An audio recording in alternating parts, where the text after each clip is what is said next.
Hej, her er Bente, og jeg vil gerne vise dig den fulde sekvens.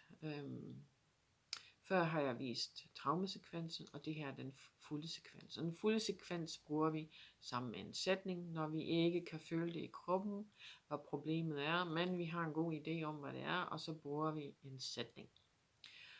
Og jeg vil demonstrere det på, at jeg bekymrer mig, så selvom jeg bekymrer mig, så elsker jeg at acceptere mig selv. Man kan også sige, selvom jeg bekymrer mig, så er jeg okay. Og det første vi gør, det er at vurdere på en skala fra 0 til 10, hvad er det værste ubehag ved, at man bekymrer sig. Det kan være, at du kan føle det i kroppen, det kan også være, at du har tankemøller, så prøv at vurdere det fra en skala fra 0 til 10. I min, når jeg arbejder med bekymring, når jeg bekymrer mig, så er det altid en 10'er, fordi i min krop kan jeg mærke det, at det har en stor negativ effekt.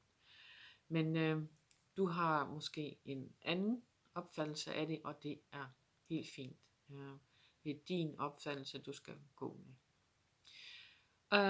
Vi starter med at simpelthen at banke her 20 gange, 10-20 gange, og så siger vi sætningen 2 gange her.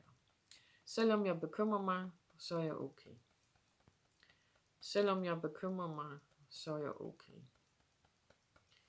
Og så masserer vi igen 10 gange her, mens vi siger sætningen 2 gange. Selvom jeg bekymrer mig, så er jeg okay. Selvom jeg bekymrer mig, så er jeg okay. Og så går vi over til at tage de andre små punkter, men der tager vi kun essensen af sætningen. Og det vil sige, jeg siger her, jeg bekymrer mig. Når jeg banker mellem øjenbrynspunkterne her. Det er der, hvor øjenbrynene står. Så banker jeg 5-7 gange. Så banker jeg her ved siden af øjet, og det er igen her, hvor øjet lige går over til knoglen. Og der banker helt let. Jeg skal banke noget med 5 gram. Jeg tror, jeg banker noget med 50 gram. Det er lidt svært at styre med 5 gram. Men det skal være helt let. Og der siger jeg også, at jeg bekymrer mig. Og så under øjet, og der er det igen lige ved knoglekanten, hvor det går ind i øjet. Og lige under pupillen, jeg bekymrer mig. Så under næsen, det er så lige her. Mellem læben og næsen, jeg bekymrer mig. 5-7 gange. Så her i kløften, mellem hagen og læben, jeg bekymrer mig. Hvis man har lange negle, så kan man gøre det sådan her.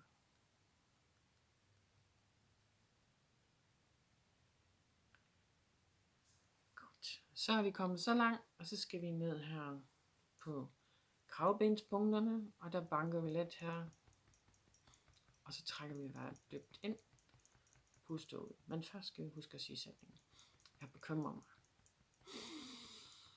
Puste ud.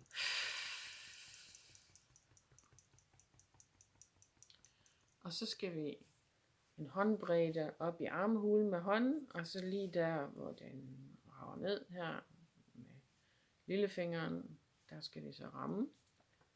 Der banker vi også 5-7 gange. Vi kan gøre det på den her metode, eller vi kan gøre det på abemetoden. Og man kun tager en side, eller begge sider, det er ligegyldigt. Og så siger jeg igen sætning. Jeg bekymrer mig. Og det var så den her med armene, og så skal vi ned på ribbenskanten. Lige under brystet. Banker vi. Jeg bekymrer mig. Og så er vi færdige med torsoen, så skal vi over til tommelfingeren. Og der er det på yderkanten af neglen, vi skal banke. Og der siger man igen sætningen, jeg bekymrer mig. Det gør vi også på pegefingeren, jeg bekymrer mig. På langfingeren, der skal vi banke for enden, jeg bekymrer mig. Og på ringfingeren er det på bagkanten, jeg banker. Jeg bekymrer mig. Og på lillefingeren er det på igen neglekanten her, så godt man nu kan ramme den. Og så ender vi her, hvor lillefinger og ringfingeren har sådan en hulning, og der banker vi, mens vi lægger den på solar plexus. Og så siger man, jeg bekymrer mig. Så trækker vi dybt ind og puster ud.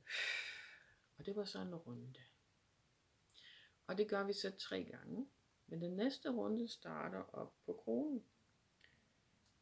Jeg bekymrer mig. Så mellem øjenbrynene. Jeg bekymrer mig. Ud ved øjnene. Jeg bekymrer mig. Under øjnene. Jeg bekymrer mig. Under næsen. Jeg bekymrer mig. Under læben. Jeg bekymrer mig. Kravbenet. Jeg bekymrer mig. Træk vejret dybt ind og pust ud.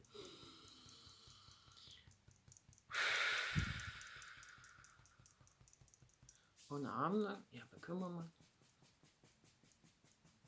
Ribbenskampen. Jeg bekymrer mig. Tommelfingeren. Jeg bekymrer mig. Pegefingeren. Jeg bekymrer mig. Langfingeren. Jeg bekymrer mig. Ringfingeren. Jeg bekymrer mig. Lillefingeren. Jeg bekymrer mig. Og så her ved hulningen. Ind på solar plexus. Jeg bekymrer mig. Vi trækker vejret dybt ind og puster ud. Det var sådan en runde mere. Vi skal have 3 runder, før vi går i gang med den næste. Jeg bekymrer mig. Mellem øjenbrynene. Jeg bekymrer mig. Ved siden af øjnene. Jeg bekymrer mig. Under øjnene. Jeg bekymrer mig. Under næsen. Jeg bekymrer mig. Under læben. Jeg bekymrer mig. Med kravbenet. Jeg bekymrer mig. Træk vejret dybt ind og pust ud. Under armene. Jeg bekymrer mig. Ned på ribbenskanten. Jeg bekymrer mig. Tommeltotten. Jeg bekymrer mig. Pegefingeren. Jeg bekymrer mig. Langfingeren. Jeg bekymrer mig. Ringfingeren. Jeg bekymrer mig. Lillefingeren. Jeg bekymrer mig. Og så igen her på det punkt her mellem lillefinger og ringfingeren. Ind på solar plexus, og vi banker der og trækker vejret dybt ind. Og puster ud. Så det var 3 gange. Så nu skal vi have 9-punktsekvensen med. Og der bruger vi øjnene, og vi skal nynne nogle tilfældige toner, og vi skal tælle til 5. Og så nynner vi nogle tilfældige toner igen. Så nu vil jeg lige demonstrere det. Så først lukker vi øjnene, så lukker vi op og kigger lige frem. Så kigger vi skråt ned til den ene side, så kigger vi lige frem. Og så kigger vi skråt ned til den anden side og kigger lige frem. Og så kigger vi rundt 2 gange til den ene side, samtidig med at vi siger sætningen, jeg bekymrer mig. Og øjnene skal virkelig ud i deres yderstilling, så vi kan mærke, at det piver i øjenmusklerne. Bekymrer mig. Og så den anden vej rundt 2 gange. Jeg bekymrer mig. Jeg bekymrer mig. Når vi så er kommet rundt, så skal vi nynne. Og det er jo symptoner med lukket mund.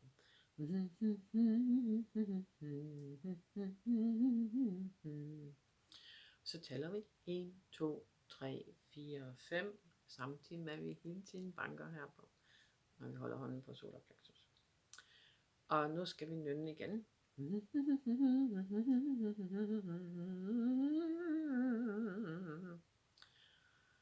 Og det var så en runde, og så trækker vi lige vejret dybt ind og puster. Og så tager vi lige en runde mere heroppe på kronen. Jeg bekymrer mig. Jeg bekymrer mig. Jeg bekymrer mig. Jeg bekymrer mig. Jeg bekymrer mig. Jeg bekymrer mig. Jeg bekymrer mig. Træk vejret dybt ind og pust ud.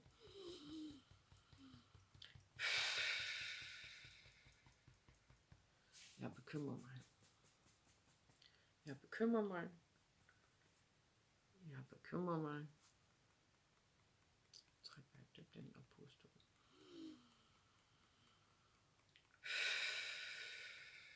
Og så er det tid til at vurdere på SUD-skalaen fra 0 til 10. Hvor er vi nu henne med bekymringen? Er den helt forsvundet? Eller sidder der en lille rest tilbage? Så må man tage sekvensen en gang til, hvis der sidder noget rest tilbage.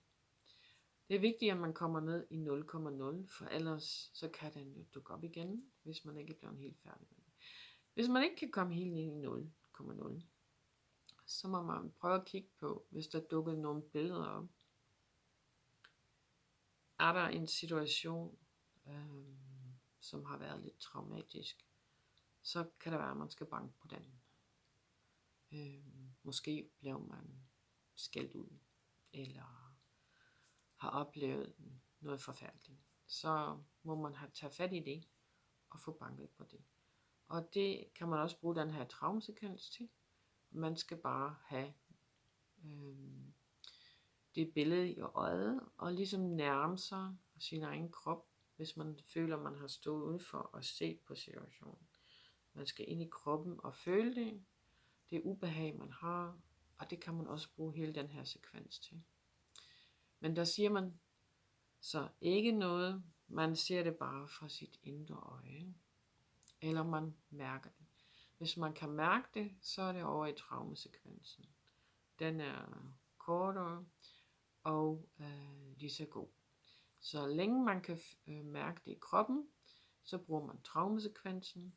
Og hvis vi ikke kan mærke det, men bare har et billede, eller en sætning, eller en følelse, som vi ikke rigtig kan mærke i kroppen, men vi ud fra adfærden kan vi se, at det er en følelse, så kan man tage en sætning på det, selvom jeg bekymrer mig, selvom jeg er vred, selvom jeg er bange, så kan man banke det væk. Ja, jeg håber, at det var en hjælp, og jeg siger tak for, at du kiggede med. Hej.